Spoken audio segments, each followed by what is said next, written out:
Okay, sorry about that. I don't know exactly what happened with the live stream that I was just doing. Hopefully, Facebook recorded it. Hopefully, I can get through this.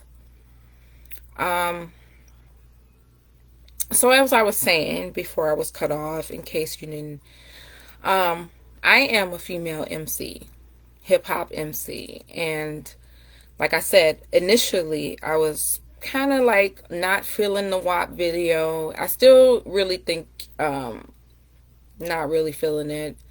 But I'd be lying if I didn't say I was a bit envious of Cardi B and Megan Thee Stallion. That's the honest truth. None of us are posting when we are on some lower self shit, like, and then acknowledging that we on some bullshit. And really, my initial reaction was bullshit because at the underneath that surface, I was envious because I do want that kind of exposure. I do want more people listening to my music. I do want that kind of dialogue about people, whether they're disagreeing or feeling it. It's still attention. And in this day and age, attention is the new currency. Let's be clear. So everybody, that is an artist, whether they hip hop or mainstream, has to be lying when they say they don't care if their music is heard by the masses. I mean, what is the purpose of having music if you do not wish to share it with the world? Now, the reason you want to share it with the world will vary from person to person, from artist to artist. But basically, it is a job. It is a job that you want to be paid. No one goes to work not expecting to be paid. Let's be clear. But with that being said, is that I love music so much. I love hip hop so much that I would do it for free. But it is a multi-billion-dollar industry. And I would be lying if I didn't say I wanted a piece of that billion-dollar pie. Let's be clear. You know, um, I work a regular street job in addition to being a hip hop MC in order to pay my bills, in order to live, in order to take care of my family, in order to support, the causes and the people that I support. So I don't know what happened with the other stream. I'm not surprised though. So basically, I was talking about Cleopatra the Seventh, because there were six other Cleopatras before the most famous one that we know when we talk about Cleopatra. Let's be clear. There were six other Cleopatras before her. And the reason, it's a couple reasons why Cleopatra is famous. People know her. They imagine she was a great beauty Egyptian queen. But she was actually the last pharaoh of Egypt. Most people don't know that. No other pharaohs came after her. It was over. It was a wrap. And she reigned at the time when Egypt was at the end of its power, end of its reign. Hey, Katie, thank you for hanging on, girl. I love you. Um, so at the time of Cleopatra's reign, again, Egypt was at the end of its power, and it was then a Roman province. It was not an independent nation because Rome was the dominant force in the world at the time. And basically, Rome knew that Egypt was very wealthy. It was a great resource for them, for a lot of reasons. So Rome basically allowed the Ptolemy dynasty, which is the dynasty that Cleopatra comes from, to reign. Basically to have their monarchy, their kings and queens and pharaohs. They said, fine, you can do that, but you got to pay us every year. And we come and collect our taxes, get grain, and any other things that we want that Egypt has an abundance of. Egypt has abundance of resources. The wealth of Egypt was tremendous. Let's be clear. And so at the time of Cleopatra's reign, she was 20 years old. And she went on, some trip to meet with some kind of ally or whatever, or maybe just really going to take inventory of her land and her resources at the beginning of her power. And while she was away, her brother and sister stole the throne and basically banished her and exiled her from Egypt and basically just took over. The name of this video is how I really feel about the WAP video, and I'm getting to that. Let me just get through this point. I also subtitled it as Why I'm Not Mad at Strippers, Prostitutes, and Hoes.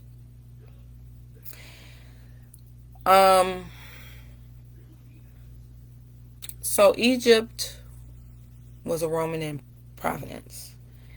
And at the time that Cleopatra was banned from Egypt or exiled, Julius Caesar was coming to Rome to get his paper, to get his money that Egypt had to pay in order to remain in power and remain and keep Cleopatra on the throne. But again, her brother and sister had stolen the throne, and there you go. And here's my point about strippers, hoes, and prostitutes. Cleopatra had no way to get back into her country. She had no way to fight her brother and sister, on her own to regain her throne. So she knew Julius Caesar was coming to Rome to get his paper, to get his money that Egypt owed him to remain a monarchy. And so,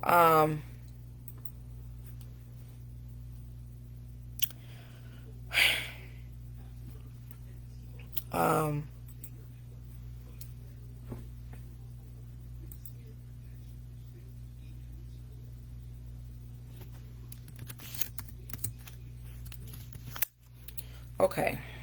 So basically, hold on. Cleopatra knew that she had to get Julius Caesar on her side because he was the power. He was the only one who could restore her throne, or at least she felt that at the time. And Cleopatra was 20. I think it's safe to assume, based on what my research has shown and basically the story that I've heard, she was a virgin at the time. She knew nothing about sex. While Cleopatra was in exile, she was camped out with the faction of her army that chose to ride with her instead of her brother and sister back in Egypt. What did Cleopatra do? Cleopatra, in all her might and respect as a queen, as a pharaoh, told her handlers, yo, go fetch me the best hoe, the best prostitute, the best prostitute that everybody wants. Have her come holler at me. And they looked at her crazy. But here's my point. She sent for the best prostitute in all of Egypt to have a convo, to chop it up and say, look here. And I'm talking in our talk so we can understand. Yo, Julius Caesar is coming to Egypt. I need to get my throne back. And the only card I feel I have left to play is to seduce this man. What do I need to do?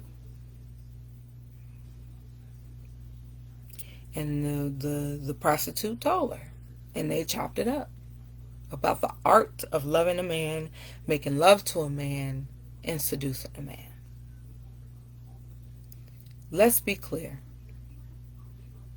If a woman has chosen to sell her body to meet any kind of means, the end, to meet a goal, that is her fucking business.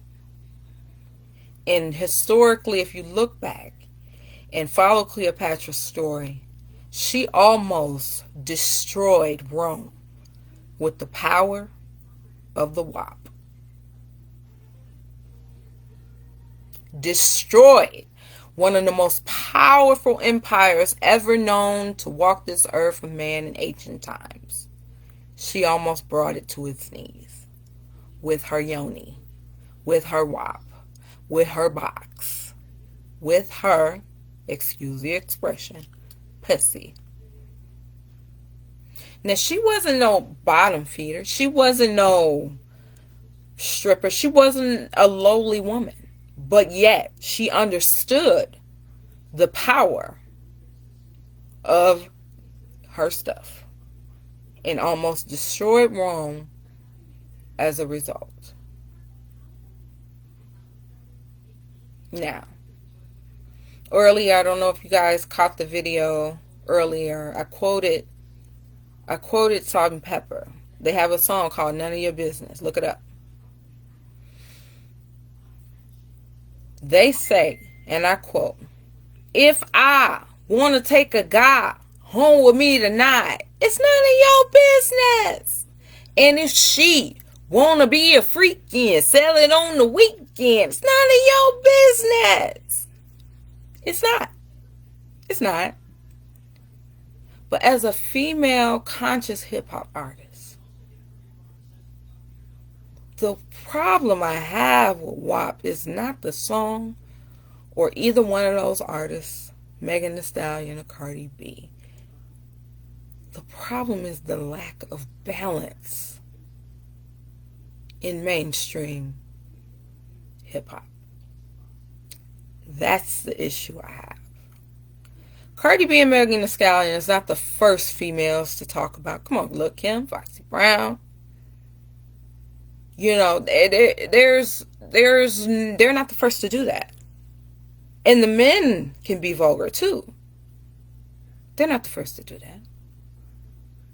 Hell, remember a little group called 2 Live Crew? Remember BWP, Bitches with Problems? TLC talked about sex. They talk about safe sex, but they talk about sex. That's not the problem. The problem is the balance. My sister lovingly always says, and I don't know where she originally got this from, but it is an ingenious quote. And as much as we want to be elusive about it or judgmental about it,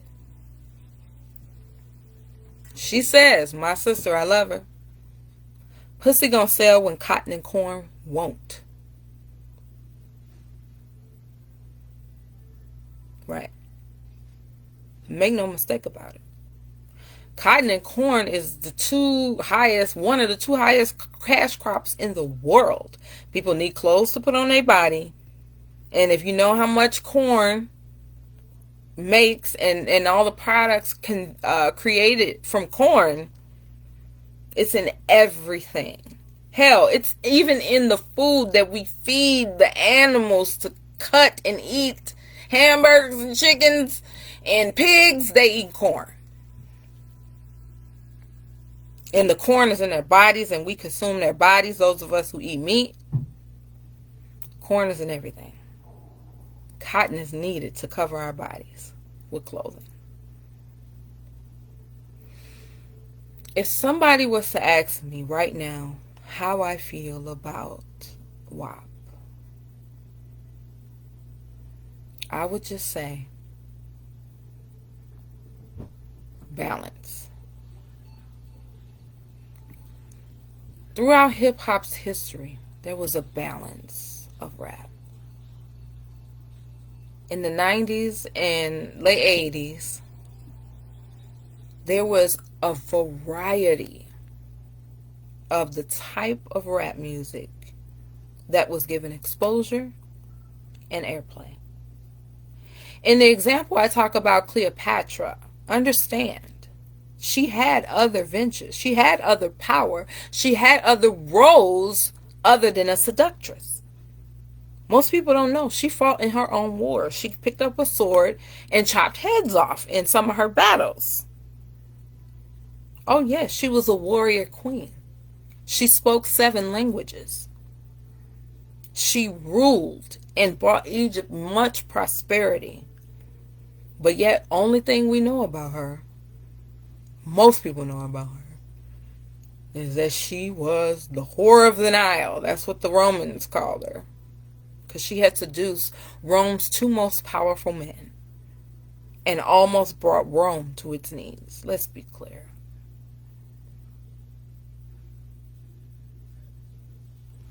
So,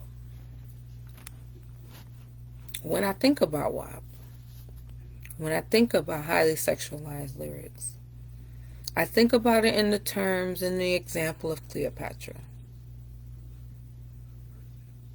We only know her for her beauty and seduction, but that wasn't all to her that it was to know or to admire. She was a pharaoh of Egypt, the last pharaoh. Most people don't know she gave birth to 4 children, 1 by Julius Caesar and 3 by Mark Antony. Most people don't know that. Most people don't know how she strategically positioned herself to be the Eastern Queen, the power and glory and might of Egypt. You know what did her in? Is that she only used the power of the box. And then she fell in love with these men and lost and only thought about the love aspect or the female attachment that we have to the men in our lives and forgot about the other side of that. Like, I gotta handle my BI, but she was love struck with Mark Antony and could not see the weakness in that. What do I mean? Her aide told her, he's not the man for you. She was like, don't belittle my man in front of me. We need Anthony's strength. He said, you have not tested his strength, only his weakness. She seemed confused. She said, what do you mean, his weakness? Her aide said to her, you are queen and pharaoh of Egypt. You have the power to control, seduce, and harness and command the world. Antony, his only motivation was to command and control you. And that makes him weak.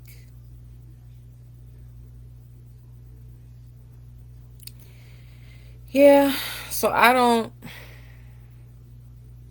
just have a problem with the lack of balance. To put it plainly in another metaphor, let's say I go into the grocery store in the produce and vegetable section. And I've been going there for years and years, buying different fruits and vegetables for cooking, consuming. And there was wonderful varieties in this store. It was strawberries, it was pears, it was green onions, romaine lettuce, every kind of fruit and vegetable just about that you can get in or out of season, right? Then one day I go to the grocery store and it's only apricots on the floor. Apricots. Now, I'm not hating on apricots. Apricots, hey, I like, they're good. I like them, prefer them in a can, but that's just me. But it's only apricots in the produce and vegetable section.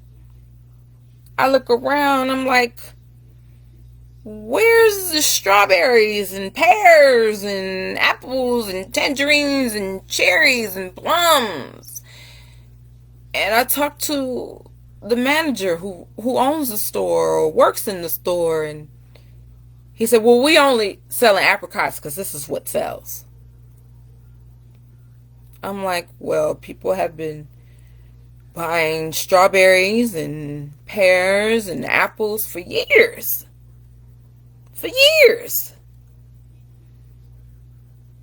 Well, this is what's hot right now, and this is the only thing we selling. Apricots, that's it. And he's right. Apricots sales have shot up 200%. And so he's only selling apricots, nothing else. And I'm like, okay, well, I guess I'll give me some apricots. Wanted some tomatoes and some bell peppers, but I guess apricots is what it is. And I accept that. And years and years and years of apricot selling, they create apricots and market them and send coupons for deals and buying in bulk. And they've even created fruits and dishes and meals from apricots and apricot flavored candy, and it's everywhere. I get it. And then my children start coming in the store with me when they're of age, and to pick out things that they may want, and all they know is apricots because that's all that's being sold. And the argument is that they're selling well. Remember I said the sale of apricots has went up 200%, right? And no other fruit is made available. And he says they still got fruit, the other fruit you want, but it's in the back room in the dark in boxes that's just marked fruit. You got to dig and go through them and see, But they're not on the floor with the apricots. They're not advertised. They're not marketed with the apricots. And then one day I do some digging and try to figure out why the apricots are selling and why that's the only thing selling and why the sale of apricots has went up and shot up 200%. And after my research, I figure out that it's a corporation that's buying in bulk from this store its apricots. It is this corporation that is deciding to put a monopoly on the fruit that is sold, and it has to be apricots. Okay. Even if I accept this, I'm like, there's other fruits that people love and other dishes and candy and stuff that can be made from the other fruits. But they say no. Apricots is what we want to push and market and distribute and buy in bulk. And then I do a little bit more research. And then I talk to some people who work at the corporation that's pushing apricots. And there's a whistleblower who tells me, look, these apricots they pushing, they figured out that they can put a little bit of poison in the apricots for people to consume. Because we want to control the population and decrease its numbers. So we push and promote apricots to slowly poison the people that purchase them. And we want to make sure that they're kept in the dark and don't use the other fruits that we have, not supported and not as easily extract this poison from the apricots.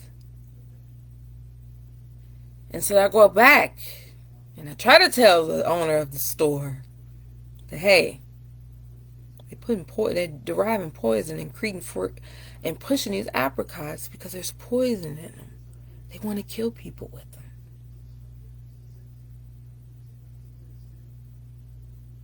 No one believes me.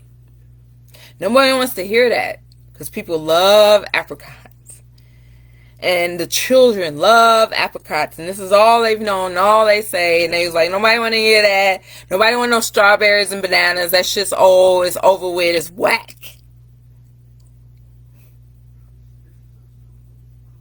This is how I feel about mainstream rap music. Someone with the inability to say what is good, also good, or can be good, or is positive about anything. That's my definition of a hater. It is not somebody who critiques or suggests or even has something to say good about it. In the beginning, I said why I wanted the same exposure as Cardi B and Megan Thee Stallion as a female hip-hop MC.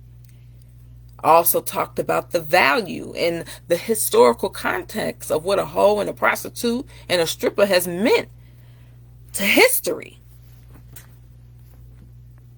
I can admit that. I can admit my own past in my teenage years of being promiscuous. Right? But someone with the inability to say what is good about something and only say what is bad about that thing, to me, that is a hater. Because nothing is all good and nothing is all bad. It might be 80% bad and 20% good, but they're still good there. So, yes, being independent and doing what you want to do and being empowered by your sexuality is healthy. But if selling pussy is the only business in the neighborhood, what happened to the other businesses? Let's just say selling pussy. Got advertisements and commercials and promotion about this particular way of life and business. Where's the commercials for the business that go get your box checked out? The soap that washes your box? Where's the other stories and the other businesses on that pussy selling block? What about the other things that go along with that? I don't have all the answers. But I hope that you and I start asking more questions. Just a thought, just an idea. Nobody cares about what the fuck I think. But that's all right. That won't stop me from thinking. I love y'all. Thanks for me borrowing just a little bit of your time on a Sunday evening. Because attention is indeed the new currency. And thank you for paying me. Peace.